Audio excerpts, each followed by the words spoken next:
So it's been teased for months, okay? People like Jeremy Corbell have been telling us that November 13th this year will change everything. Everything will be different after November 13th because that's the day the infamous, highly anticipated UFO hearing would be happening in front of Congress.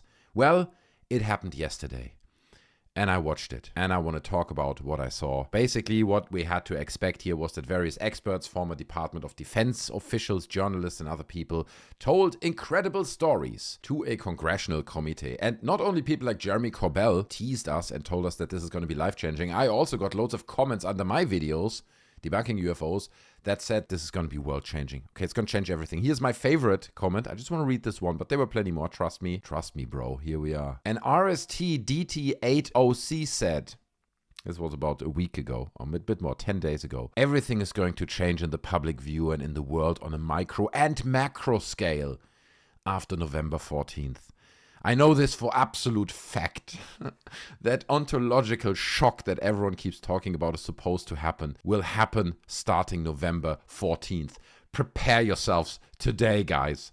Prepare yourselves. It's coming November 14th. Oh my God. Well, guess what? Nobody cared. The congressional hearing came. And it went. And it was barely trending on platforms like Twitter. It didn't even break. Like nobody cared, despite incredible claims being made at this event, right? If any of this would be actually true, oh, it could be absolutely world-changing.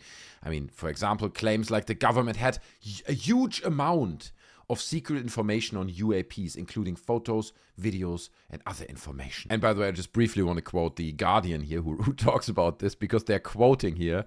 So the secret information about UFOs, including photos, video, photos, and other information. Apparently, they're going to show us photos twice. I don't know. But it's a quote, okay? That's what has been said. So on that, of course, the governments have photos, videos, and photos and other information of UAPs, okay? Because a UAP is an object in the sky that can't be identified. And yes, that's a real thing. We do see things in the sky we can't immediately identify. And we need to investigate them. Someone needs to do that job. So yes, governments have probably huge amounts of photos and videos and other photos of UAPs, of things in the sky that initially can't be identified, but that doesn't mean they're alien. Most of those then get investigated and they immediately can identify them once they look into them. So to say, yeah, they're investigating UAPs and they have images of UAPs, hence aliens, is like a massive logical leap that just makes no sense. And it makes me so angry that nobody stands up and says, bro, these are two separate things. Photographing a blimp in the sky that's silverish, we don't know what it is, and then we later find out that it's a balloon. But initially, when that photo was taken, it was unidentified. To saying, aliens, all UAP aliens, like, dude, no, just no. Anyway, also Michael Shellenberger was interviewed, who's the guy behind the whole claim that the Pentagon has a secret UFO retrieval program called Immaculate Constellation. That's what Jeremy Corbell has been running on for months at this point, it feels like. And he said that he would not name the current or former government officials who had told him about the hidden evidence, but he did share a 12-page report on Immaculate Constellation that he said was written by a whistleblower. It's like, I'm not going to say who. These are not official documents. A whistleblower wrote them. I will submit them. You're not going to see them. Nobody's going to see them. I will submit them now. Not saying who. I give you no information, basically, but Immaculate Constellation. Anyway. He also claimed that the program had maybe thousands of pieces of evidence showing UAPs. Maybe thousands. That's a quote, by the way.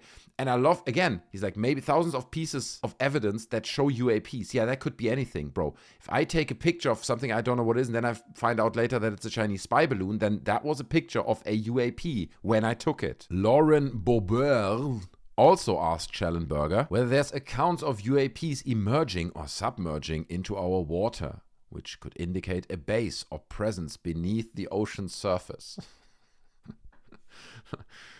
And at that point, when I heard this, I was like, wait, I thought this is a serious... Is this not a serious congressional hearing? Anyway, Shellenberger said that he did not hear of an underwater alien base, but did say a source had described an orb coming out of the ocean and being met with another orb. A source that I will not disclose has told me that he saw an orb coming out of the water. Trust me, bro. I have nothing to back any of this up, but now that you ask me about it, Lauren Boebert, yes, totally, I've totally heard it. It's probably true.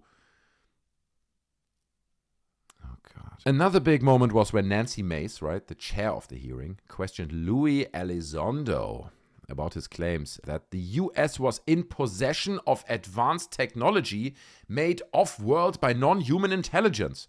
Finally, we're getting somewhere. We're not just talking about UAPs, we're talking about whether the US is in possession of advanced technology made off-world, made not on this planet by non-human intelligence. Right? Mace then continued and asked Elizondo specifically, has the government conducted secret UAP crash retrieval programs? Yes or no, Mr. Elizondo? And he said, yes.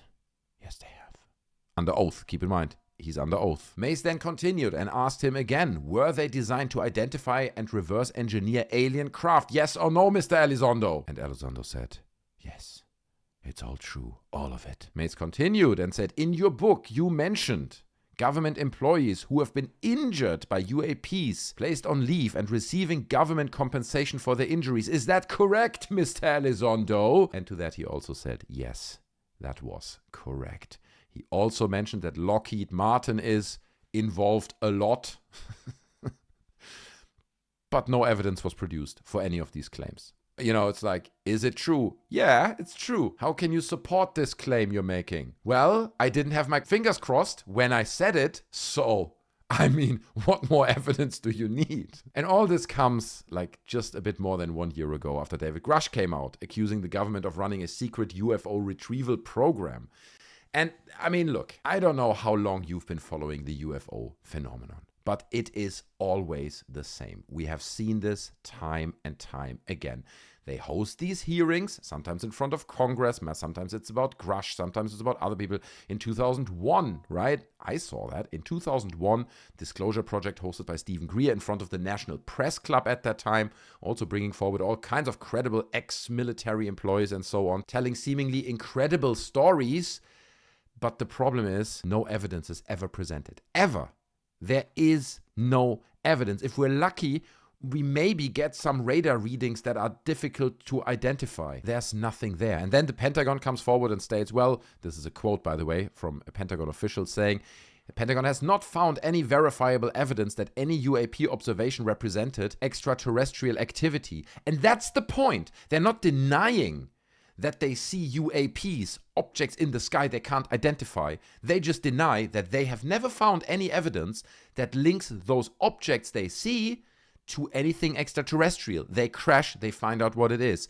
They investigate what it is, they find out it's a Chinese spy balloon, whatever, right? There's a million explanations, but to jump to the conclusion UAP means alien, like, it needs to be delineated more clearly. These are two very separate things, and they should never be thrown in the same bag unless you have something tangible, unless you have thousands of witnesses with hundreds of videos filming the same object that makes incredible and unexplainable maneuvers over a big urban center, right? That's enough. I'm not even saying we need the piece of the spacecraft that's made from an alloy that has never been made or produced on Earth, right? Or some kind of DNA of an alien. We don't even need that, but hundreds of films, like if any craft would fly over a big urban center, over a city with millions of people, as we've seen it countless times in UFO videos in the past, surely there would be hundreds and hundreds and hundreds of videos filming the same thing. And I mentioned this before. In the past, we had like meteorites coming down, right, in the middle of the night. And meteorites, how long do you see them? They illuminate the sky for 5 seconds, right?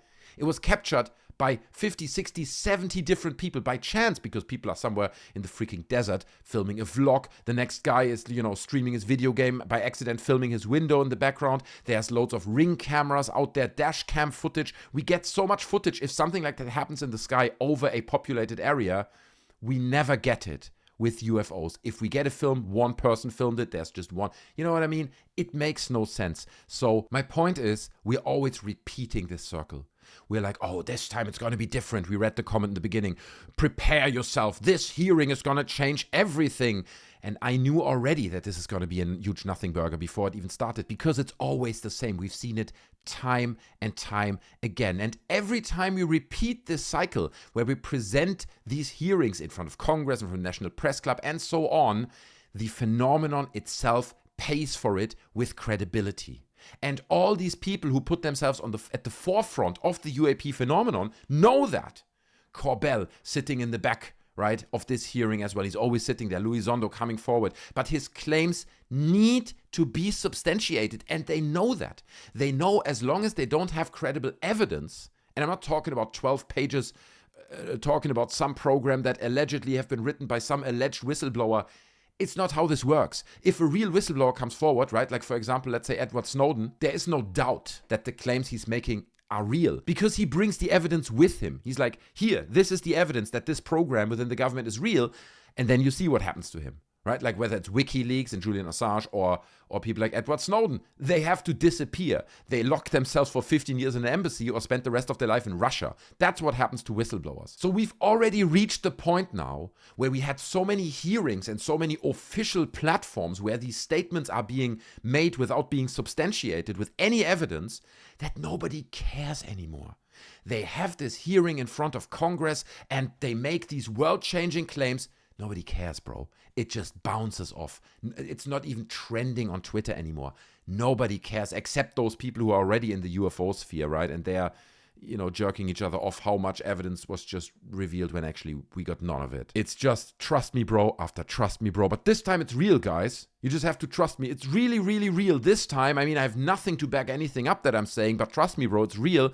Also, buy my book. Can you please just buy my book? Like, that'd be great. It's absolutely incredible how they keep making these claims, but they are absolutely meaningless at this point. So don't wait for disclosure. It's not going to come. We're going to get more of these hearings, right? We're going to hear more from people like Elizondo and Grush and Jeremy Corbell, and they're all going to tell the same stories over and over again and come up with new whistleblowers who leak and tell incredible stories, but none of it will ever be substantiated. Disclosure is not going to come. Don't wait for it. And don't hope for Musk or Trump now to come up with the big reveal of that. It is not going to happen. Mark my words. If it does, I will stand corrected. I'll make a video about it. Don't worry. I'm not ashamed to admit that I was wrong, okay? But as it currently stands, the amount of times I've seen this exact thing unfold again and again and again, dude, no, it's just not going to happen, right? It's like, I swear, mate, I saw my grandma making out with an alien. It's true. I saw it, okay? And as I'm saying it, fingers are not crossed, right? I also tweeted it. There's no community note under that tweet, hence real.